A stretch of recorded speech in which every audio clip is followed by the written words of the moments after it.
Element element কি আর performance criteria কি, এই দুইটা সংজ্ঞা বলেন।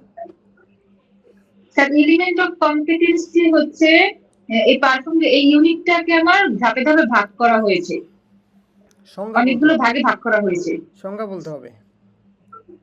ও সংজ্ঞা, এলিমেন্ট অফ সংজ্ঞা কম্পিটেন্সি বলবেন element is a basic building block of a unit of competency, basic building block of a unit of basic competency. Building block of unit of competency. আর যদি বাংলায় বলেন তখন আপনি বলবেন যে একটি ইউনিট অফ কম্পিটেন্সির সবচাইতে ক্ষুদ্রতম অংশের নাম হলো element of competency.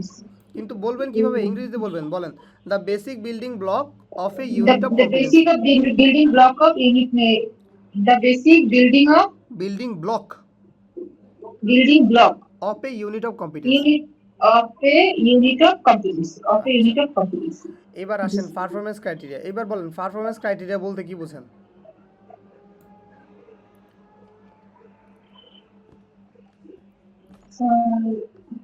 Performance criteria বলতে বোঝায় একজন শিক্ষার্থী কোন কোন বিষয়গুলো পারফর্ম করা শিখবে, এটাই হচ্ছে পারফরম্যান্স ক্রাইটেরিয়া।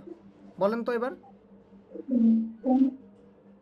একজন ট্রেনি কি কোন কি কোন পারফর্ম করা শিখবে সেটা হচ্ছে পারফরম্যান্স ক্রাইটেরিয়া। কি কি পারফর্ম করা শিখবে সেটা হচ্ছে পারফরম্যান্স ক্রাইটেরিয়া। তাহলে বলেন অ্যাসেসমেন্ট ক্রাইটেরিয়া কি? অ্যাসেসমেন্ট ক্রাইটেরিয়া হচ্ছে অ্যাসেসমেন্টের সময় একজন ক্যান্ডিডেট কোন কোন অ্যাসেসমেন্ট ক্রাইটেরিয়া হিট করে অ্যাসেসমেন্ট দিবে সেটা হচ্ছে অ্যাসেসমেন্ট ক্রাইটেরিয়া।